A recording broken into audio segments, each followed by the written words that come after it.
And we are back to discuss something quite interesting. Actually, we have been discussing this for a while, and I'm glad we're kind of able to do it. It's essentially Game of Thrones' abandoned plot lines.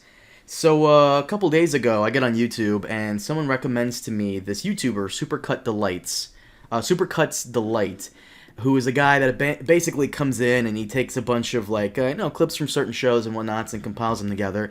And he had an interesting video called Game of Thrones Abandoned Plot Lines. And I actually wanted to discuss this with you. This is something that's been in the pipeline with us for a while now. But I've been wanting to get into it with you because every once in a while when we do a Thrones podcast, you will mention, like, how come they never brought that back?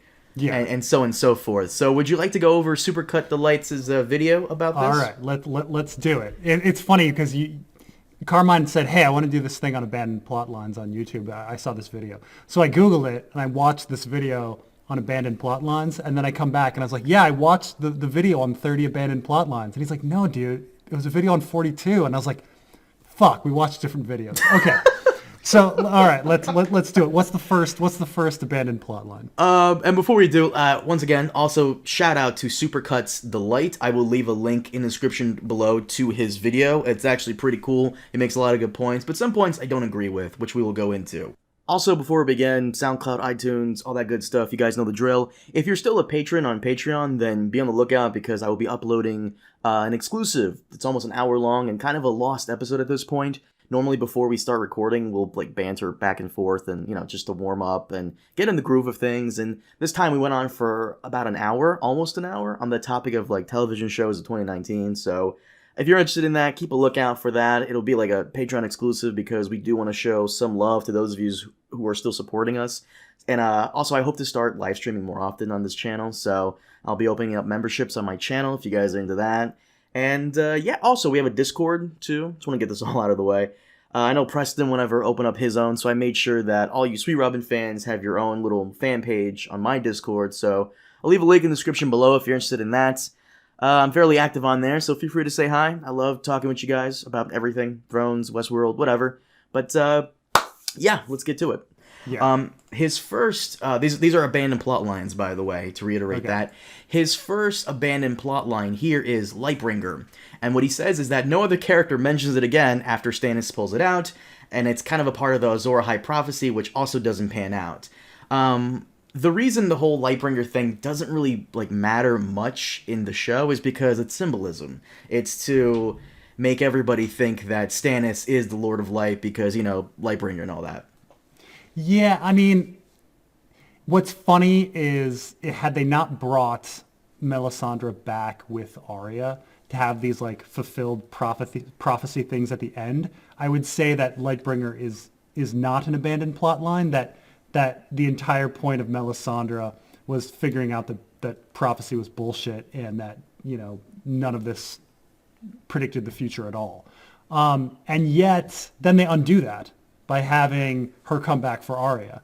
So then it becomes an abandoned plot line. Had they not had her come back for Arya, I would have said, well, yeah, no, that's the whole point. Melisandre is a fraud and prophecy is bullshit.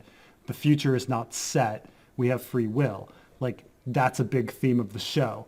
Your Lightbringer is supposed to lead to nothing. Azor Ahai is supposed to lead to nothing. But then all of a sudden, no, sometimes it does because Arya all of a sudden is the chosen one. So it's a little weird. I mean, if they were gonna bring in Azor Ahai and Lightbringer and have prophecy being fulfilled, it needed to be fulfilled through Arya, but they didn't do that. So yeah, it's I wouldn't say it's so much an abandoned plot line because they did do prophecy all the way through. So it was never abandoned.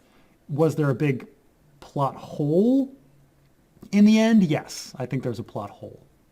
Not to mention, Melisandre kind of becomes a little useless and just boring after Stannis dies and she brings back Jon Snow. Because after Stannis dies, she has this crisis of faith and where she's unsure of herself for 1 or 2 episodes, and then she brings back Jon Snow and she's right back on that train.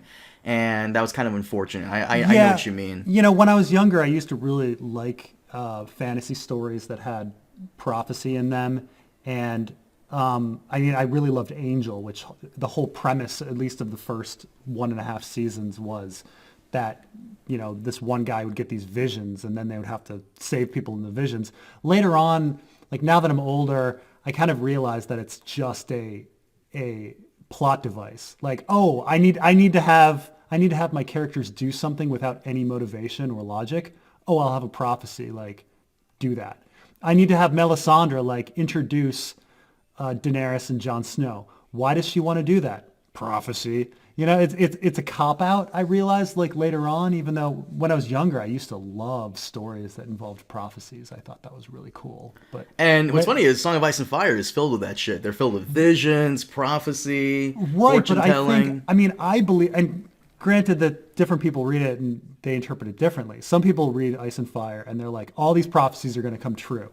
And I read it and I'm like, you're missing the point. The point is all these prophecies are lies. Like, and these are, and it's two different ways of viewing it. I think there's so many stories where prophecies come true, and I'm looking at it and going, no, everybody's being tricked. These prophecies are tricks. And that's that's why I think it's interesting. I think George R.R. Martin is, fucking with us by having these prophecies. Like, they're not coming true. Number 2, what the bell means. So the bells, them being essentially a sign of surrender.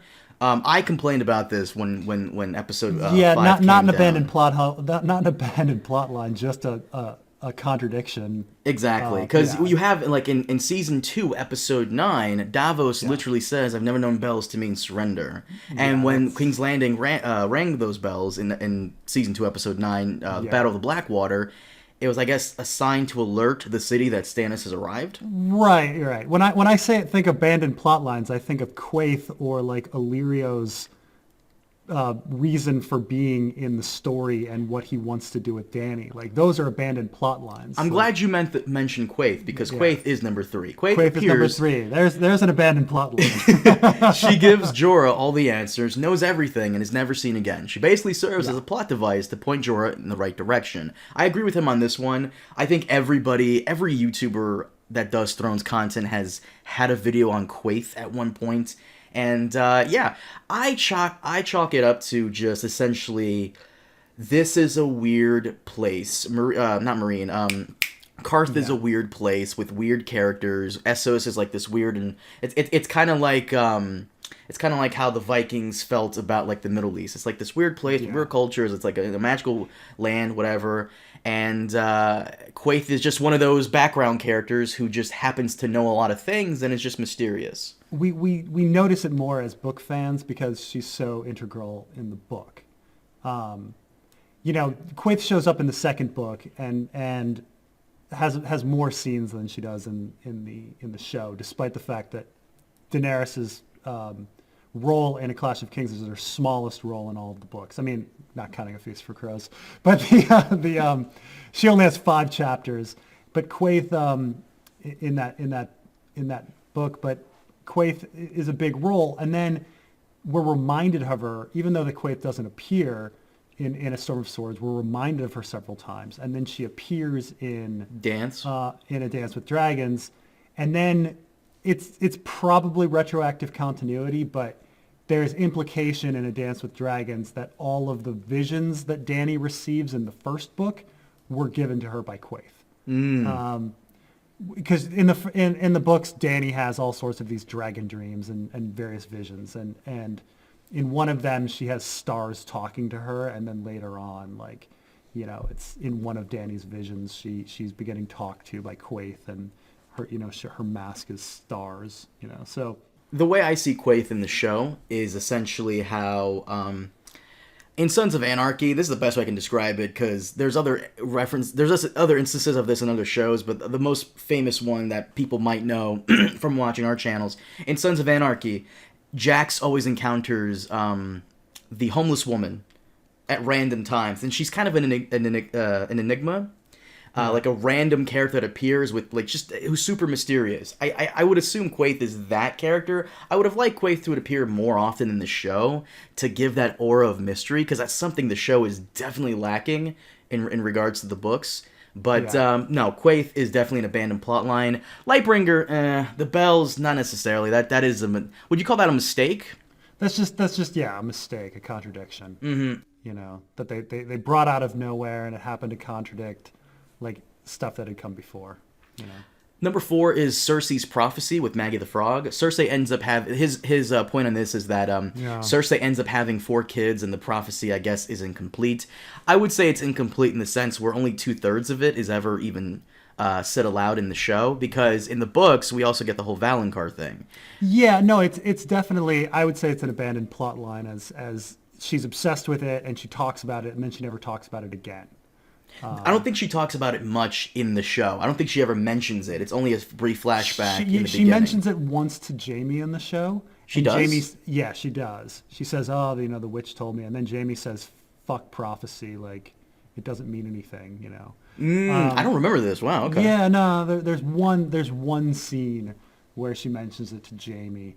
They're in their bedchamber and all of that. But yeah, no, I would say that's an abandoned plot. Like she should have still been obsessed with it. You know, they could have just had one line saying, "Huh, I'm pregnant again." The Maggy the frog is wrong. Oh yeah, The but witch is wrong. Whatever happened to the bed of blood? That was supposedly like a thing. Everything about the leaks were true except that one thing that never appeared. Yeah, it never happened. I agree with you on there, but the way he says it is that it's an incomplete prophecy because Maggy said 3 kids and she had 4. Right, he's bringing up the wrong thing. I would say that yes, there's a contradiction.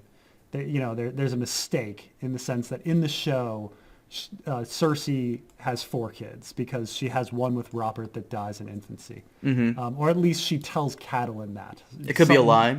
One could argue that, but Lena Headey acts the hell out of that scene, so it seems pretty damn true based on like the sincerity of how Lena Headey is selling it. Like we've seen Cersei be dishonest in the show, and Lena Headey acts it like she's being dishonest. And we have moments where she's honest, and Lena Headey acts it like she's honest, and she acted that scene like she was honest. And so, yeah, I would say that it's just a contradiction. They fucked up. That she has 4 kids in the show, and the prophecy said she was only going to have 3. But it's abandoned plot line later on in that she never mentions it after that season ever again. Yeah, but so 2 different things. It is an abandoned plot line, but he's mentioning it as a contradiction. Number 5 is Jon's identity didn't go anywhere and just served as a means for conflict between Jon and Dany. By the end of the series, it's practically forgotten that Jon is a Targaryen and how none of the lords at the ending meeting in season 8 really ever bring it up, considering Varys tells them all about it. I don't think it was really dropped. I mean, Dany is still mistrusting Jon all the way up until the end. Varys is executed for trying to put Jon on the throne, like all the way halfway through the last season. I think it's not as important as people thought it was going to be based on the fandom pumping up R plus L equals J. Right. Because so many people thought he was supposed to be this prophecy fulfilling, wonder, on the same level as Harry Potter and Luke Skywalker and Jesus and Neo and all of that. And it wasn't. The plot, the reason for it, R plus L equals J, was to fuel division between him and Dany. That was the point of it. Mm-hmm. And it caused him to not want to bang her and things like that. So it had repercussions. Like, it had huge repercussions. Like, Dany became distant and eventually, killed King's Landing. Had R plus L equals J never come out, she would have had the loving relationship with Jon. He would have, advised him more. She wouldn't have become paranoid. So, no, I would say that is not an abandoned plot line at all. It completely went the way it was supposed to go, and, that was the end, Mm-hmm.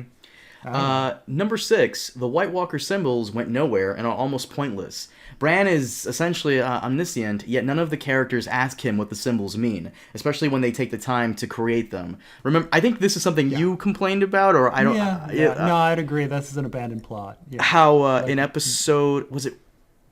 I think it was episode 1 or 2 when Tormund goes to Last Hearth, and the White Walkers took the time to chop up all those bodies, nail them to the wall, and set them aflame. Yet nobody knows what the symbols mean. I would argue that the answer to all of this, and the next one too, number 7, which we'll get to in a minute, I would argue that the answer to everything White Walker related, the symbols, the kids being turned into them, was going to be explained in the Long Night prequel, which they had in the pipeline for a long time. So they didn't want to explain it in the show because in Game of Thrones because they had the prequel in the pipeline at the time.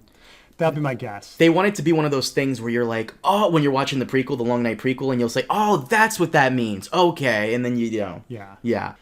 I mean, it's not much of a plot line. I mean, it's they show these symbols every once in a while. Maybe once a season. And then it just, it doesn't, we don't know, we never find out what they mean. It's certainly something that's abandoned and never explained. But, I don't know if it's fully a plot line. That's not much of a plot, showing a bunch of symbols. I would like confirmation that they were going to explain it in the Long Night prequel and they just never got a chance to because it got canceled. Number 7 is the White Walker base of operations. It's never revisited, and neither are the children that get turned into White Walkers. So...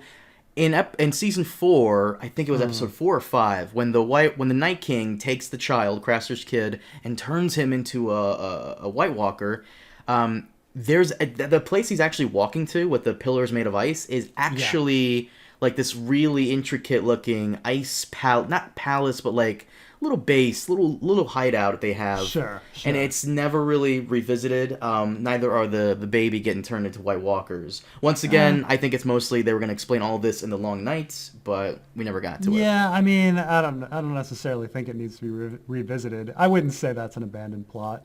It's just they had a setting, they visited it, and then the story moved somewhere else. I mean, we never go back to Storm's End. Is that supposed to be an abandoned plot line? Well, it kind of is. But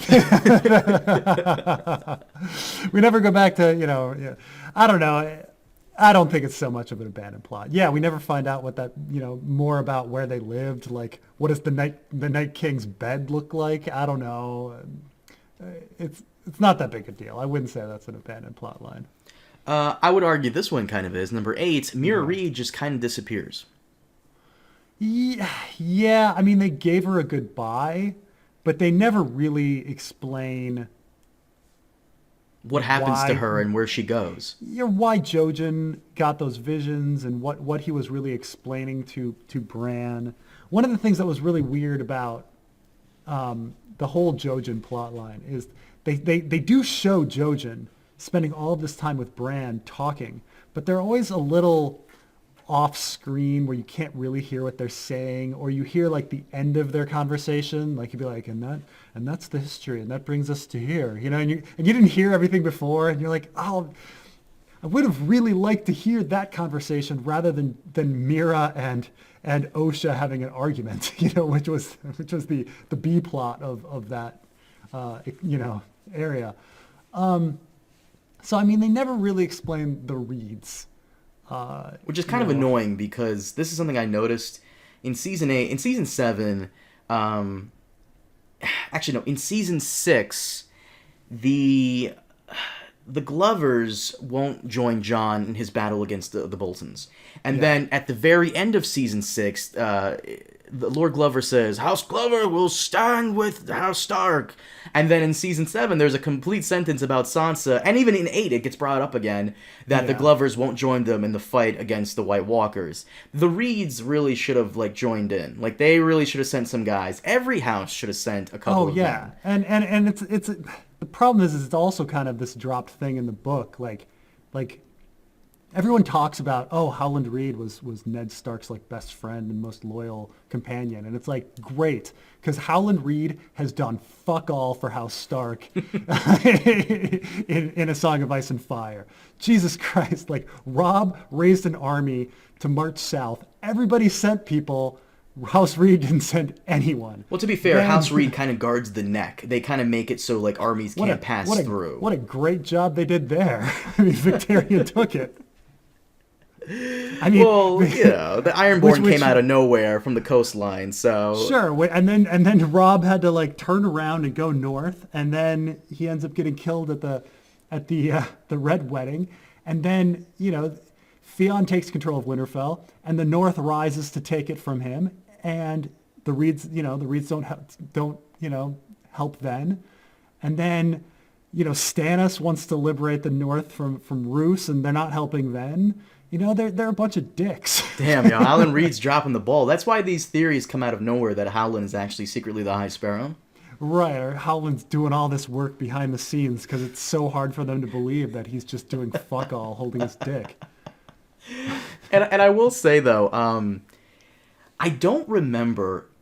I have to go back and watch Season 3 again. I don't remember how Bran and Jojen and Mira all met, like how the siblings met Bran. I think it's when he's like running away from Winterfell being burned to the ground, but I don't remember the scene of when they met. They just kind of have met and that's it. Like they meet really quickly and then they get really into it. I feel like a lot of the interactions in Season 3 were rushed.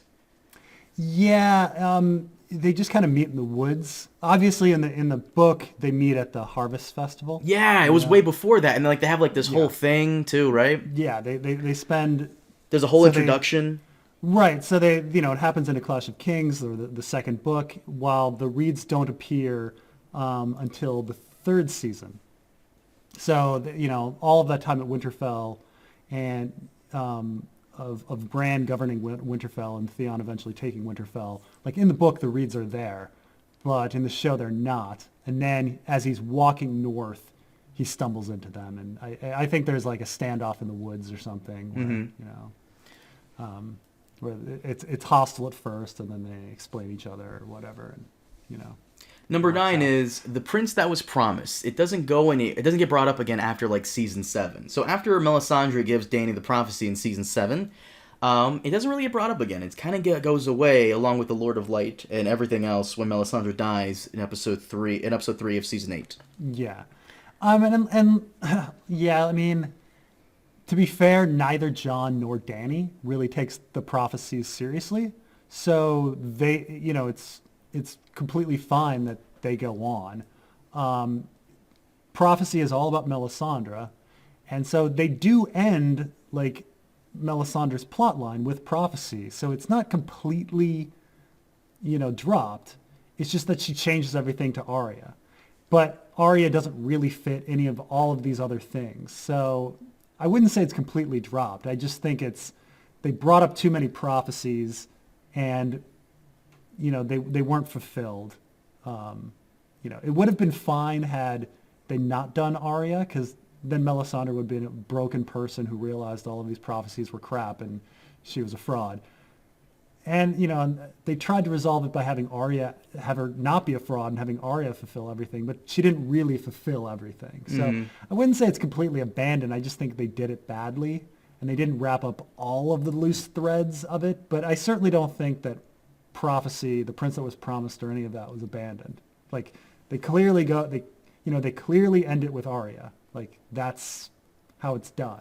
I still think it should have been Theon. Theon was the perfect candidate for the prince, in my opinion. Oh yeah, sure. Out of left field, that would subvert expectations. You're expecting Jon and Dany to be the prince, but it was really Theon because he was Prince of Winterfell.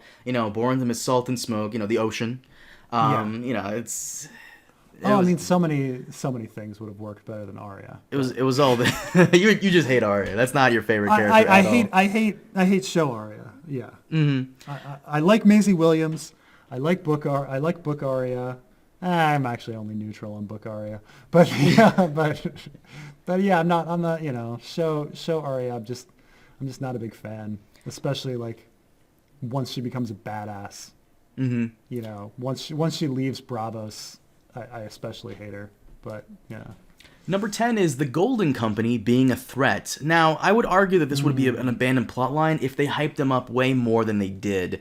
The Golden Company get mentioned briefly in season, I want to say, 4, where Davos says we can hire the Golden Company, and Stannis is like, the Golden Company? Like, they get mentioned again in season 7, where Circe wants to hire them.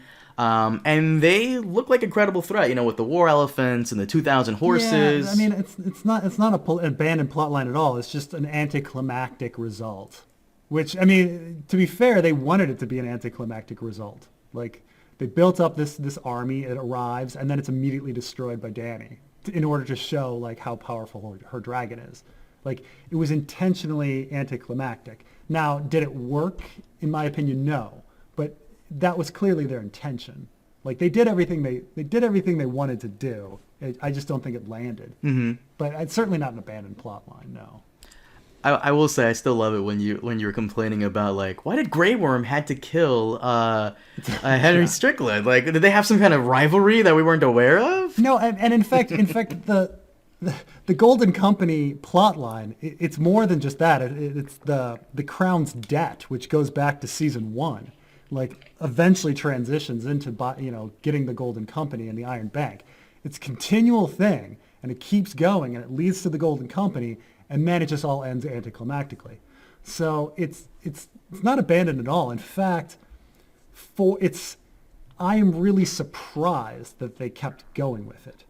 The Crown's debt and having it paid back. I thought they were going to drop it because, frankly, it's, debt problems are not the most interesting of plot lines. But no, they kept going. They kept mentioning the Crown's debt, and then it kept going, and then they needed to pay it back, and they had the whole loot train episode where Jaime has to get his gold back to King's Landing, which leads to the Golden Company.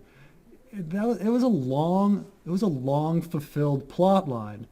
It was not a good plot line, but it was certainly not abandoned. It was well maintained. It was there. It had a resolution. So there's even a whole scene with Stannis when he goes to the Iron Bank, and there's absolutely. one with not Cersei. I think Tywin and Jaime, where Tywin tells either Jaime or Cersei that their gold mines dried up. Yeah, and in the first season, they talk about how they're in debt and to Tywin, to the Iron Bank. Then no, I'm saying Littlefinger brings this up at the Small Council with Ned. So I mean it's a continuous plot line. It's never dropped. It evolves, and does it land? No. But is it a good plot line? No. But it's not abandoned. No. Okay. Moving on. Your favorite character, number 11, Arya using faces. Several seasons of training to use this ability, and it's only used once outside of Bravos. She even brings a mask with her to Winterfell, and it's never used. Yeah, that's abandoned. That's abandoned. There's nothing we can go into on that one. Yeah, no, I mean, she goes to Bravos to become a faceless man. The whole essence of being a faceless man is the changing of one's face. She doesn't use it for anything significant. But she does get the training to kick ass, so... Kind of. I mean, she has a montage where she fights with a stick. And then somehow she comes back a really great swordsman and can jump out of trees or something and stab people. And we never see that training used. Had they had a specific training where the waif is teaching her to drop daggers and catch them, and that would be something. But they didn't. They had a montage of some staff fighting, which she never uses. And her face changing thing is used to, like, kill off the phrase, which wasn't even very necessary because she poisoned them all. She could have just, I don't know. So I don't know. It's definitely an abandoned plot. That's pretty bad. Number 12 is Bran warging into things. He doesn't use his warging abilities outside of warging into ravens. After he goes into the training with the three-eyed raven, he just only ever wargs into ravens and only ever uses them to scout ahead. Yeah, and I would say it goes beyond that. Like, his whole knowledge and history of the world and everything is not used at all. Like, it doesn't help them at Winterfell. It doesn't. So maybe it'll help him be a good ruler in the end, but we don't know. He doesn't see. It seems like he's leaving everything to a small council while he goes looks for Drogon. He doesn't use his knowledge, his infinite knowledge. He doesn't use his warging, his skin changing. Yeah, it's completely dropped plot. Like, there's no reason for him to go north of the wall. Mm-hmm. I mean, other than to get a really great story. Number 13, Bran interacting with the past. Nothing is pretty much made of it since the Hodor incident. It could have had potential. I would argue that I would argue that's for the best, because when you introduce time travel into the story, it really fucks it up. Even J.K. Rowling realized that. Yeah, no, I would say that the time travel is definitely a dropped plot. You know, they brought up time travel. You know, they expanded on the time travel, and then, you know, it didn't go anywhere. I thought it was going to incorporate with the best theory I've ever heard, which is that the whole thing is a loop. The White Walkers are trapped in this eternal life where they just want to die, or that Bran caused the Ares to blow up and plant the wildfire. Right. I love that one. That one was great. Yeah, but it didn't go anywhere. Yeah, that was completely Bran's training, and I mean, in the same way as Arya's training, essentially. They go and they get this really incredible ability, and then the ability isn't used. 14, Daeron Naharis is basically abandoned, so that would be space for Jon Snow. I would say that on his conversation, on his journey with Jorah, he does talk about how he's really interested in seeing how Dany is going to change the world and be a ruler. And that's the thing he's most looking forward to. And I think it's a little fitting that in the end, he's the ruler and he has to be the one that leads the new world. I think they could have expanded on it a bit more, but I think it was there. I think Dario had a full story. You think so? Yeah, I think he spent his time admiring Dany and her revolutionary ways and how she was going to be a great ruler, and then he became the ruler, and now it's not about him watching and seeing. It's about him doing it himself. Now I don't think they they needed to hit it on the head a little more. I'm kind of reading into the situation and writing it myself a little bit, but he does have this long conversation with Jorah about the world that Dany is going to lead and how he's looking forward to it. And so, I don't know, him being a ruler and Marine, I think it's fine. I don't think it's an abandoned plot line. I think that there's plenty of contradictions in the taking of Marine and all of a sudden the enemy disappearing. But once you make Dario the ruler, it's happily ever after, and that's it. I mean, it's cheap, but that's an ending. I mean, it's like getting to the end of a romantic comedy and being like, oh, and then they got together at the end, but then we never see if the relationship works out. No, that's not what a romantic comedy is about. It ends with them getting together. The story is over. The character's story happily is ever over. after. Dario had a happily ever after. That's it. I would have liked to see somewhat of maybe it's just I want to see more of an update on some of the things that happen afterwards. Does Dario eventually quit being king of Marine and give it over to some kind of council, some kind of democracy, and just go off and do his own thing? Because he doesn't seem like the ruler type. No. But like I say, I think they needed a couple more conversations. He had that really good conversation with Jorah. I think he needed a few more about what he we hear about his background and things like that. Had he put in a little more about the kind of ruler he would be or what he would do if he were in charge, it would have been a little better. But why would he make a great leader? Right. 15, now that Dany is dead, wouldn't the slavers come back? The Essos plot is kind of left behind. Well, this is the same as Dario, right? That's just, it's bad logic and bad writing to get to there, but the story came to a happy ending with Dario. We just have to accept it's a happy ending with Dario. Peace and prosperity with Dario. Your favorite character, Robin Arryn, was abandoned after Sansa left the Vale. Would have made more sense if he showed up at the end of the Battle of the Bastards with Lord Royce. I would argue Robin Arryn really isn't a central focus of anything. He's the Lord of the Vale, and as such, he belongs in the Vale. His fight is not really with the Boltons, though. The fact that he dispatched, or under Littlefinger's advice, dispatched soldiers to help out his cousin is good enough for this character. I mean, I think I think the larger plot hole is, it's not really an abandoned plot line because his army, takes the north, and his army is always there. You still see those Vale Lords. I think the plot hole is they had the huge force, and then they kind of shrink in size, and Northerners start respawning. Like I know what you mean. the Northerners have been through so many battles that there should be like 4 of them left. Yeah. And yet, like, they keep respawning over and over and over again.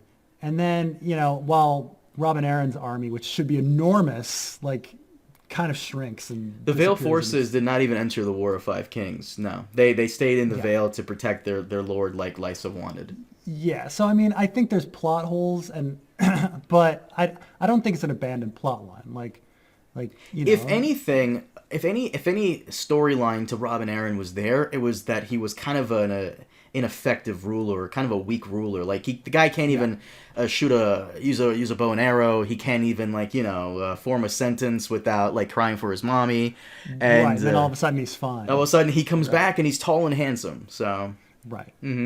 So, and that's never explained. Like, yeah, that's a weird abandoned plot line. Like, how does he go from being this, like, needy, weak kid to being a regular person?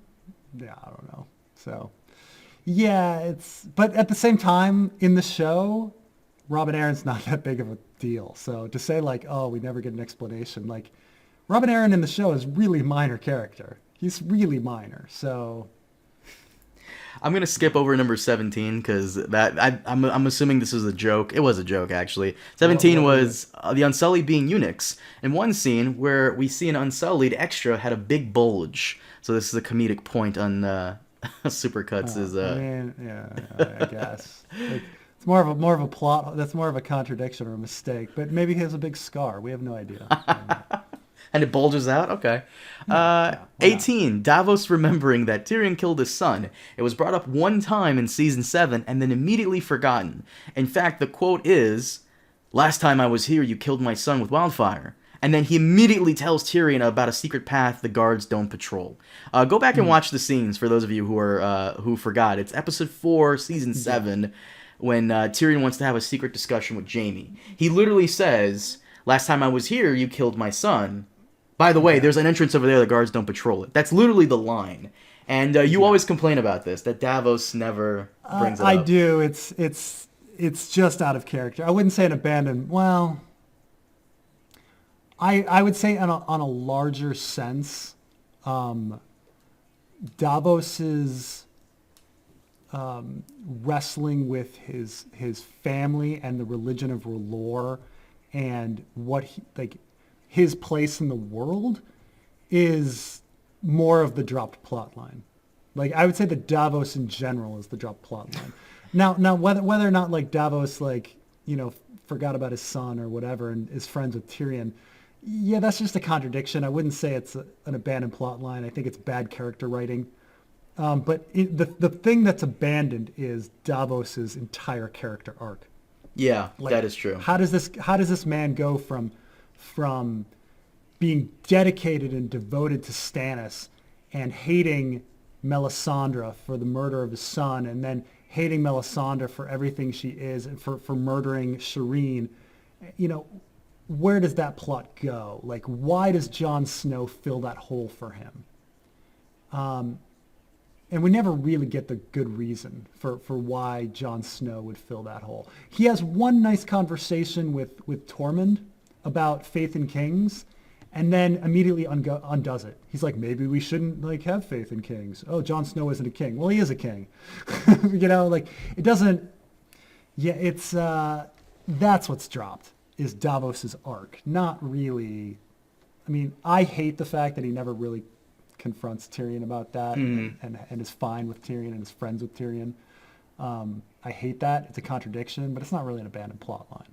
The abandoned plot line is Davos's entire character arc. Number 19 is Dany remembering that Jaime tried to kill her during the Battle of the Gold Road. So in Season 8, Episode 2, when Jaime arrives in Winterfell, obviously he's brought before Dany, and she gets on his case for the murder of her father, but I don't recall her mentioning that Jaime tried to kill her during the whole Scorpion ordeal, when the Scorpion hits Drogon, doesn't kill him, but he falls, he comes to the ground, and Jaime's rushing at her with the horse, he's about to spear her, and then he's about to get roasted by Drogon when he realizes that Jaime's coming, until Bronn saves him. So, yeah, Dany... I mean, she just didn't realize it was Jaime. Yeah, I would argue that. Otherwise she would have gone for his body. I mean, look, it's a really stupid scene. Don't get me wrong. It's very dumb. It's one of the dumbest fucking scenes in the show. Him sinking to the bottom of a lake in full armor, and then having Bronn somehow fish him out like a mile away, and then not getting picked up by Dany's forces. Like, it's really fucking stupid. Doesn't make sense, but not really an abandoned plot line. Well, Supercut argues that there are not a lot of people wearing specifically gold armor and a gold hand out there. So, but at the same, she doesn't know. She doesn't know that shit. Yeah, she's an Essos. You know, what does she know? Number 20, the Lord of Light. After the Battle of Winterfell, the whole Lord of Light plot is dropped. We don't get any answers to many of the mysteries surrounding the whole religion. All the priests and priestesses seem to just vanish. I got to agree with that. Lord of Light kind of just goes away after the White Walkers are done for. Yeah, I mean, I guess, but like I say, it's like all part of the Melisandre plot. But yeah, it's pretty silly. Mm-hmm. I mean, especially, are we going the whole world? Because I would say that the Kinvara plot. Oh, that's in here. We'll get to that. Okay, I would say that, I would say that Slaver's Bay Lord of Light plot is definitely dropped. And the Volantis Lord of Light plot is definitely dropped. If we're talking about Lord of Light stuff in Westeros, I mean, it's all with Melisandre. So it was all with Melisandre and Thoros of Myr. And when he died, half of it died with him. A good chunk of it died with him until Melisandre comes back for one episode in Season 8, and then that goes. But the Slaver's Bay Volantis stuff, definitely. That's definitely a dropped plot. The whole Volantis thing is you only saw it for 5 minutes. Yeah. Someone preaching about Dany being the second coming and stuff, and that just didn't go anywhere. And then Kinvara arrives. Yeah, it's yeah. No, they definitely should have had something. I was truly expecting Melisandre to return with a bunch of soldiers from the east, but she didn't. She just arrived. It was just her. 21. Magic in general is never explained and just used as a fantasy element. This is not really an abandoned thing. This was thought out from the beginning. So I would argue that we probably would have had more magic and vision and prophecy had the show been kind of Supernatural, where it just goes on for 15 seasons of just episodes.